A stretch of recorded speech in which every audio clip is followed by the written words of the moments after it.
വെള്ളരി പിഞ്ചാണ്, കുറച്ചുകൂടി കൃത്യമായി പറഞ്ഞാൽ കുക്കുംബർ.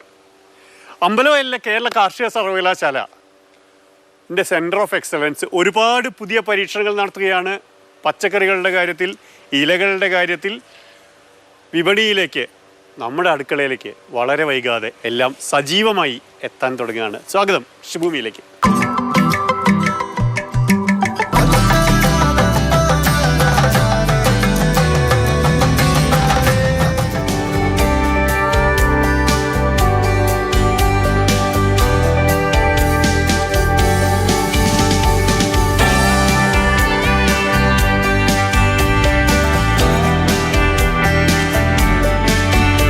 നമ്മുടെ ഭക്ഷണ രീതി ജീവിത രീതിക്കൊപ്പം തന്നെ മാറിക്കൊണ്ടിരിക്കുകയാണ്. ഇതാ കണ്ടില്ലേ, ഇലക്കറികൾ കൂടുതലായിട്ട് ഉപയോഗിക്കുന്നു. അമ്പലവയലിലെ കാർഷിക ഗവേഷണ കേന്ദ്രം നമ്മുടെ ജീവിതത്തിലേക്ക് അത്രയും സജീവമായിട്ട് ഇറങ്ങി വരുന്ന കാലമാണ്. ഇതിൻ്റെ മേധാവി ഡോക്ടർ യാമിനി വർമ്മ ഇപ്പോൾ നമുക്കൊപ്പം ഉണ്ട്. ടീച്ചറെ, ഒരുപാട് ലെറ്റ്യൂസിൻ്റെ കേന്ദ്രത്തിൽ നമ്മൾ നിൽക്കണേ അല്ലേ? നമ്മളിപ്പോൾ പാരമ്പര്യമായി കൃഷിരീതി തുടർന്നു പോരുന്ന നമ്മുടെ കർഷകർ, കേരളത്തിലെ കർഷകർ, അവർക്കൊരു വലിയൊരു മാറ്റമാണ് നമ്മൾ ഇതിലൂടെ കാണിച്ചു കൊടുക്കുന്നത്. കാരണം പഴയ കൃഷിരീതികൾ പലതും അതിൽ നിന്നുള്ള വിവരങ്ങൾ നമ്മൾ എടുക്കേണ്ടതാണെങ്കിൽ പോലും ആധുനിക കൃഷിരീതിയും കൂടി സംയോജിച്ച് മാത്രമേ നമ്മളൊരു കൃഷി ഇനി മുന്നോട്ട് കൊണ്ടുപോകാൻ സാധിക്കുകയുള്ളൂ. അപ്പോൾ ഇതിൽ വിത്ത് മുതൽ വിപണി വരെ എന്ന് പറഞ്ഞതുപോലെ അതിലെ എല്ലാ ഭാഗങ്ങളും നമ്മൾ സൂക്ഷ്മമായി പരിശോധിക്കണം. അപ്പോൾ അതിലേറ്റവും പുതിയ ഒരു രീതിയാണ് ഈ ഹൈഡ്രോപോണിക്സ്. അതുകൊണ്ട് കർഷകർക്ക് എന്താ ഗുണം? പ്രധാനമായിട്ട് ഈ പുതിയ രീതികൾ കണ്ടുപിടിക്കാനും ഇതിൻ്റെ ഇതിൻ്റെ തൈകളെല്ലാം വാങ്ങി കൊണ്ടുപോകാനും നല്ല ക്വാളിറ്റിയുള്ള ഹൈബ്രിഡ് സീഡ്ലിങ്സ് നമുക്ക് പച്ചക്കറികളുടെ മാത്രമല്ല പൂക്കളുടെ എല്ലാം ഇവിടെ കിട്ടും, ഇലക്കറികളുടെ എല്ലാം ഇവിടുന്ന് വാങ്ങാൻ സാധിക്കും. അപ്പോൾ എപ്പോഴും വിത്താണല്ലോ ഏറ്റവും പ്രധാനം. അപ്പോൾ വിത്ത് അല്ലെങ്കിൽ തയ്യ്, ഇതിലാണ് നമ്മുടെ കൃഷിയുടെ വിജയം ഇരിക്കുന്നത്. അപ്പോൾ ആ ഒരു രീതിയിൽ ഏറ്റവും മേന്മേറിയ നടീൽ വസ്തുക്കൾ കൊടുക്കുക എന്നുള്ളത് ഒരു പ്രധാന കർത്തവ്യമാണ് നമ്മുടെ. പുതിയൊരു ട്രെൻഡായിട്ട് ടീച്ചർ കാണുന്നത് എന്താ? എനിക്ക് തോന്നുന്നത് കർഷകർ തന്നെ സ്വയം മാറാൻ തുടങ്ങി. ഇങ്ങനെ ഒരു സാധ്യതയുണ്ട്. പണ്ട് നമ്മൾ പോളി ഹൗസ് കൃഷി എന്ന് പറഞ്ഞാൽ കേരളത്തിൽ വിജയിക്കില്ല എന്നൊരു ധാരണയുണ്ട്. അതെല്ലാം മാറ്റിമറിച്ചുകൊണ്ടാണ് നമുക്കിപ്പോൾ ഇതൊരു പോളി ഹൗസ് കൃഷി രീതി കേരളത്തിൽ സാധ്യമാണെന്നും അത് ലാഭകരമായി കൊണ്ടുപോകാൻ സാധിക്കുമെന്നും. മാത്രമല്ല വിപണിയിൽ നല്ല പച്ചക്കറികൾ, വിമുക്തമായ പച്ചക്കറികൾ എത്തിക്കാൻ സാധിക്കും എന്നുള്ളതൊരു തെളിയിക്കാൻ നമുക്ക് സാധിച്ചു. അതാണ് ഏറ്റവും വലിയൊരു സക്സസ് ആയി നമ്മൾ കാണുന്നത്. നല്ല കൃഷി, ഹെൽത്തി ഫുഡ്. അത് തന്നെ പറഞ്ഞു ഒരുപാട് ആൾക്കാർ. അതെ അതെ അതെ.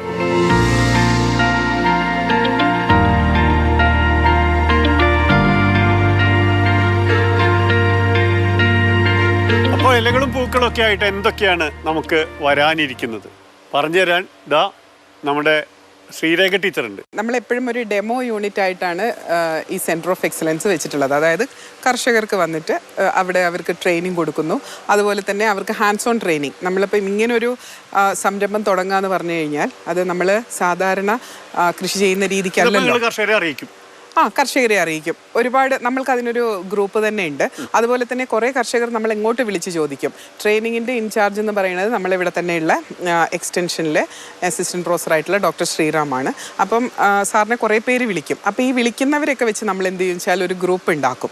ആ ഗ്രൂപ്പിൽ എല്ലാവർക്കും കൺവീനിയൻ്റ് ആയിട്ടുള്ള ഒരു ഡേറ്റ് നമ്മൾ ഫിക്സ് ചെയ്തിട്ട് അവർക്കാണ് നമ്മളിവിടെ ട്രെയിനിങ് കൊടുക്കുന്നത്. Centre of excellence four vegetables and flowers എന്നാണ് ഈ ഒരു പ്രൊജക്റ്റിൻ്റെ പേര്. ഇത് ഒരു ഇൻഡോഡച്ച് സംയുക്ത പദ്ധതിയാണ്. അപ്പോൾ ഇതിൻ്റെ അകത്ത് എന്ന് പറയുന്നത് എന്താണെന്ന് വെച്ചാൽ ഡച്ച് സ്റ്റൈലായിട്ടുള്ള പോളി ഹൗസസ് ഉണ്ട്, ഇന്ത്യൻ സ്റ്റൈലായിട്ടുള്ള പോളി ഹൗസസ് ഉണ്ട്. അതിനോടുകൂടി തന്നെ സീഡ്ലിംഗ് പ്രൊഡക്ഷൻ യൂണിറ്റ് ഉണ്ട്. നമ്മൾക്ക് പോളി ഹൗസിൽ വളർത്താനായിട്ടുള്ള കുറച്ച് വെജിറ്റബിൾസ് ഉണ്ട്. കാരണം ഹൈ വാല്യൂ ക്രോപ്സ് ആയിട്ടുള്ളതാണ് നമ്മൾ ഇതിൻ്റെ അകത്ത് വളർത്തുക. കാരണം എന്താ വെച്ചാൽ പുറത്ത് നമ്മൾ ചെയ്യുന്നതിനേക്കാളും കുറച്ച് ഇൻവെസ്റ്റ്മെൻറ്റ് എന്തായാലും ഇതിനകത്ത് കൂടുമല്ലോ. അപ്പോൾ നമ്മൾ മാർക്കറ്റിൽ അത്യാവശ്യം വില കിട്ടുന്ന പച്ചക്കറികളാണ് നമ്മൾ ഇതിനകത്തോട്ട് ഒപ്റ്റ് ചെയ്യുന്നത്. അല്ലാണ്ട് വെറുതെ റോട്ടിൽ നമ്മൾ പാടത്ത് കുഴിച്ചിട്ടുണ്ടാവുന്ന വെണ്ടയും വഴുതനയൊന്നും ഉണ്ടാക്കേണ്ട കാര്യമില്ല. വെണ്ടയും വഴുതനയൊക്കെ നമുക്ക് ഉണ്ടാക്കാം. പക്ഷെ ഇതിൻ്റെ അകത്തൊരു ഇഷ്യൂ എന്താണെന്ന് വെച്ച് കഴിഞ്ഞാൽ നമ്മളിതൊരു ക്ലോസ്ഡ് സ്ട്രക്ചർ ആണല്ലോ.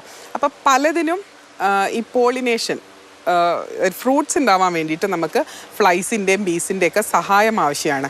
അപ്പോൾ അവർ അങ്ങനത്തെ ക്രോപ്സ് നമ്മൾ ഇതിൻ്റെ അകത്തോട്ട് കൊണ്ടുവന്ന് വെച്ച് കഴിഞ്ഞാൽ നമ്മൾക്കതൊരു ബുദ്ധിമുട്ടാവും. നമ്മൾ തന്നെ പോളിനേഷൻ ഇറങ്ങേണ്ട അവസ്ഥ വരും.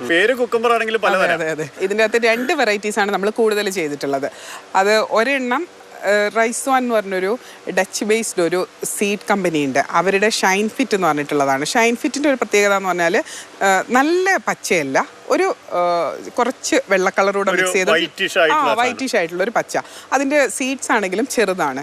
പക്ഷേ അതിൻ്റെ ഒപ്പം തന്നെ നമ്മൾ ചെയ്തിട്ടുള്ളത് നമ്മളുടെ യൂണിവേഴ്സിറ്റി, അതായത് കേരള കാർഷിക സർവകലാശാല പുറത്തിറക്കിയിട്ടുള്ള ഒരു വെറൈറ്റിയാണ് KPCH1 എന്ന് പറഞ്ഞിട്ട്. ഇതാണ് നമ്മളിവിടെ ഈ സൈഡിലേക്ക് നമ്മൾ നട്ടിട്ടുള്ളത്. അതിനെന്ന് പറഞ്ഞാൽ ഒന്നും കൂടെ നീളമുള്ള കായയാണ്, കൂടെ തന്നെ നല്ല പച്ചക്കളറുമാണ്.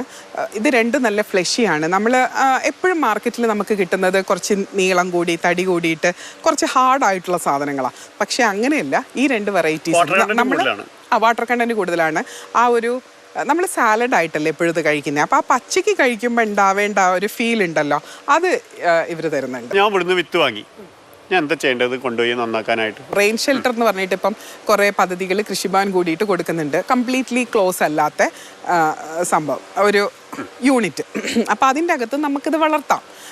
നമ്മളിപ്പം ഇതെന്ന് പറഞ്ഞാൽ നമ്മളുടെ ഒരു ഡെമോ ആയിട്ട് ഒരു പ്രൊജക്റ്റ് ബേസിസിൽ വന്ന് അത്യാവശ്യം എന്താണ് ആദ്യത്തെ ഇൻവെസ്റ്റ്മെൻ്റ് ഒക്കെ കൂടുതലുള്ള ഒരു സംഭവമാണ്. അപ്പോൾ ഇത് നമ്മൾ ആൾക്കാർക്ക് പറഞ്ഞു കൊടുക്കുമ്പോൾ ഇത് നമ്മൾ ഡെമോ ആയിട്ട് കാണിച്ചാലും അവർക്ക് ഇതെങ്ങനെ റെയിൻ ഷെൽട്ടറിൽ ഇത് വളർത്തിക്കൊണ്ട് വരാം എന്നുള്ളത്, അതായത് ലോ കോസ്റ്റിൽ വളർത്തിക്കൊണ്ട് വരാം എന്നുള്ളത് നമ്മൾ പഠിപ്പിക്കുന്നുണ്ട്. ഇപ്പം നിങ്ങൾക്ക് ഇതിൻ്റെ അകത്ത് നോക്കിയാൽ കാണാൻ പറ്റുന്നുണ്ടാവും, നമ്മളിത് ഗ്രോ ബാഗിലാണ് നട്ടിട്ടുള്ളത്, ഈ പ്ലാന്റ്സ് നട്ടിട്ടുള്ളത്. അപ്പം ഇതിൻ്റെ അകത്ത് നമ്മൾ എടുത്തിട്ടുള്ളത് എന്ന് പറഞ്ഞാൽ കൊക്കോ ചിപ്സും കൊക്കോ പീറ്റുമാണ്. അതായത് നമ്മളുടെ ഈ യൂണിറ്റിലൊക്കെ നമ്മൾ ഡച്ച് സ്റ്റൈലാണെന്ന് പറഞ്ഞല്ലോ, അപ്പോൾ ഇതിൻ്റെ അകത്തൊക്കെ നമ്മൾ ഹൈഡ്രോപോണിക്സ് സംവിധാനത്തിലാണ് കൃഷി ചെയ്യുന്നത്. ഹൈഡ്രോപോണിക്സ് എന്ന് പറഞ്ഞാൽ സോയിൽലെസ് കൾട്ടിവേഷനാണ്, അതായത് മണ്ണില്ലാത്ത കൃഷി രീതി. അപ്പം മണ്ണില്ലാതെ നമുക്ക് മണ്ണല്ലാത്ത മീഡിയം വെക്കാം, അതിനാണ് സബ്സ്ട്രേറ്റ് ഹൈഡ്രോപോണിക്സ് എന്ന് പറയുന്നത്. അപ്പൊ ഞാൻ ഈ പോയി കാണുന്നിടത്തൊക്കെ കണ്ടിട്ടുള്ളത് ചകിരിച്ചോറിടും, കുറച്ച് മണ്ണിടും, അതിന്റെ കൂടെ മറ്റു വളങ്ങളൊക്കെ കോഴിക്കാട്ടം, മറ്റേ കാട്ടം, ചാണം തുടങ്ങിയ പല സാധനങ്ങളും എല്ലുപൊടി ഇങ്ങനെയൊക്കെ ഇട്ടിട്ട് വളർത്തുന്നുണ്ട്. അത് നമ്മൾ ഗ്രോ ബാഗ് കൾട്ടിവേഷൻ എന്നാ പറയാ. ഗ്രോ ബാഗ് ഇത് നമ്മൾ ഗ്രോ ബാഗിൽ കൾട്ടിവേറ്റ് ചെയ്യുന്നുണ്ടെങ്കിലും ഇത് സബ്സ്ട്രേറ്റ് ഹൈഡ്രോപോണിക്സ് ആണ് ഈ മെത്തേഡ്. ഈ വെള്ളത്തിൽ കൂടെ വേണ്ട വളങ്ങളൊക്കെ കിട്ടുന്നുണ്ട്. അതെ അതെ, ഹൈഡ്രോപോണിക്സ് ഇല്ല, നമ്മൾ ഇതിന് വേണ്ട എല്ലാ വളങ്ങളും നമ്മൾക്ക് ഇപ്പോൾ പ്രിവ എന്ന് പറഞ്ഞിട്ടുള്ള ഒരു സോഫ്റ്റ്വെയർ ആണ് നമ്മൾ ഇവിടെ യൂസ് ചെയ്തിട്ടുള്ളത്. എന്തിന്? ഇതിൻ്റെ അകത്തുള്ള ഈ ടെമ്പറേച്ചറും ഹ്യൂമിഡിറ്റിയും കൺട്രോൾ ചെയ്യുന്നതിനും അതുപോലെ തന്നെ ഇതിൻ്റെ അകത്തേക്കുള്ള ഫെർട്ടിഗേഷൻ എന്ന് പറയും, ന്യൂട്രിയേഷൻ ഓർ ഫെർട്ടിഗേഷൻ, അതായത് ചെടിക്ക് അത്യാവശ്യം കുറേ മൂലകങ്ങൾ ആവശ്യമാണല്ലോ, വളങ്ങൾ ആവശ്യമാണല്ലോ, അതെല്ലാം കൊടുത്തു വിടുന്നത് ഈ പ്രിവ സോഫ്റ്റ്വെയറിൽ നമ്മൾ സെറ്റ് ചെയ്ത് കഴിഞ്ഞാൽ ഓട്ടോമാറ്റിക്കലി ഫെർട്ടിഗേഷനും നടക്കും, അതുപോലെ ഈ ടെമ്പറേച്ചർ ഹ്യൂമിഡിറ്റി എല്ലാം കൺട്രോൾ ചെയ്യുന്നതിന് വേണ്ടിയിട്ടുള്ള സംവിധാനങ്ങളും. എക്സാമ്പിൾ പറയുകയാണ്, ഒരു ചെടിക്ക് ആവശ്യമായിട്ടുള്ള ടെമ്പറേച്ചർ ഒരു 30 ഡിഗ്രി സെൽഷ്യസ് ആണ് വെച്ചോളൂ. അപ്പോൾ ആ 30 ഡിഗ്രിയിൽ 30.1 ഡിഗ്രി സെൽഷ്യസ് ആയി എന്ന് വെച്ച് കഴിഞ്ഞാൽ കൂടിയില്ലോ, ആ ചെടിക്ക് വേണ്ട താപനിലയേക്കാളും കൂടി. ആ കൂടുന്ന സമയത്ത് എന്താ ഉണ്ടാവുക വെച്ചാൽ നമുക്ക് ആ താപനില കുറയ്ക്കണം. ആ താപനില കുറയ്ക്കുന്നതിന് നമ്മളിപ്പോൾ പ്രിവാന്ന് ഞാൻ നേരത്തെ പറഞ്ഞുല്ലോ, അതിനകത്ത് നമ്മൾ ഈ ക്രോപ്പിൻ്റെ സ്റ്റേജ് വെച്ച് സെറ്റ് ചെയ്തിട്ടുണ്ടാവും 30 ഡിഗ്രി സെൽഷ്യസ്. അപ്പം അത് 30.1 ഡിഗ്രി സെൽഷ്യസ് ആവുന്ന സമയത്ത് അവിടെ തന്നെ അവർക്കുള്ള ഇവിടേക്കുള്ള കൺട്രോൾ വരികയാണ്. അപ്പോൾ എന്താ ചെയ്യുക വെച്ചാൽ മുകളിൽ നമുക്ക് ഷെയ്ഡ് സ്ക്രീൻസ് ഉണ്ട്. ആ ഷെയ്ഡ് സ്ക്രീൻസ് എല്ലാം ഇങ്ങനെ ക്ലോസ് ആയിട്ട് ഇപ്പം ഇങ്ങനെ ഇരിക്കുവാണ്, അതിങ്ങനെ വിടർന്ന് വരും. അതുപോലെ തന്നെ ഇവിടെ ഹൊറിസോണ്ടൽ ഫാൻസ് ഉണ്ട്. ആ ഫാൻസ് താപനിലയും ഈർപ്പവും കാര്യങ്ങളൊക്കെ നിലനിർത്താനുള്ള ഏർപ്പാടുകളാണ് ഇതിൻ്റെ അകത്ത്. അത് ആ 30.1 ഡിഗ്രി സെൽഷ്യസ് ഇതൊക്കെ വെച്ചിട്ട് കുറഞ്ഞു വരുമ്പോൾ, അതെ, കുറഞ്ഞു വരുമ്പോൾ 30 ഡിഗ്രി സെൽഷ്യസിലേക്ക് എത്തിക്കഴിഞ്ഞാൽ ഇപ്പം പറയുന്ന ഈ ഫാൻ അങ്ങ് ഓഫ് ആവുകയും ചെയ്യും. ഈ ഷെയ്ഡ് സ്ക്രീൻ കാറ്റ് ഉഷ്ണിക്കുമ്പോ വിശറെടുത്ത് വീശിരുന്ന പോലെയാണ്. ഇവരൊക്കെ ഉഷ്ണിക്കുകയാണെങ്കിൽ തന്നെ പൊക്കോളും, ഫാനൊക്കെ വർക്ക് ചെയ്തോളും. അതെ അതെ, കുക്കുംബറിന്റെ തൈന് നല്ല ഡിമാൻഡ് ഉണ്ട്. കുക്കുംബർ എന്താ വെച്ചാൽ അധികം വലിപ്പാവാൻ പാടില്ല, നമുക്ക് ട്രാൻസ്പോർട്ടേഷൻ ചെയ്യുമ്പോഴത്തേക്കും ബുദ്ധിമുട്ടാവും. അതൊക്കെ ഒരു പാകത്തിന് വലിപ്പാവുമ്പോൾ തന്നെ നമ്മൾ കൊടുക്കും. ഇപ്പൊ ഇതിന്റെ അകത്തൊക്കെ എന്ന് പറഞ്ഞാൽ നട്ട് 30 ദിവസം ആകുമ്പോഴത്തേക്കും നമുക്ക് കാ പറിച്ചു തുടങ്ങാം, പൂ വരും, പിന്നെ അധികം സമയമില്ല. പിന്നെ ഇത് ഇപ്പം ഈ ഒരു ചെടി തന്നെ നോക്കിയാൽ മതി, ഓരോരോ നോടിൽ നിന്നും ഇതുപോലെ കായ വന്നുകൊണ്ടേയിരിക്കും. അപ്പം നമ്മൾക്ക് അത് പാകാവുന്നതിനനുസരിച്ച് നമുക്ക് ഇങ്ങനെ ഡേയ്സ് മാറ്റി മാറ്റി നമുക്ക് പറിക്കാൻ പറ്റും. അപ്പോൾ ഈ ഒരു ചെടിയിൽ നിന്ന് എത്ര കിലോ കിട്ടും, എന്ത് വിളവ് കിട്ടും? വിളവ് കിട്ടുന്നതൊക്കെ ഓരോ ഇനങ്ങളെ ആശ്രയിച്ചിട്ടിരിക്കും, പിന്നെ നമ്മൾ കൊടുക്കുന്ന കണ്ടീഷൻസിനെ ആശ്രയിച്ചിട്ടിരിക്കും. ഇപ്പം ഇനങ്ങളുടെ കേസൊക്കെ പറയുകയാണെങ്കിൽ നമുക്ക് ഏകദേശം ഒരു ഈൽഡ് കൂടുതൽ കിട്ടുക എന്ന് പറയുന്നത് ഏകദേശം 8 കിലോ വരെയൊക്കെ നമുക്ക് ഒറ്റ ചെടി വന്ന് കിട്ടും.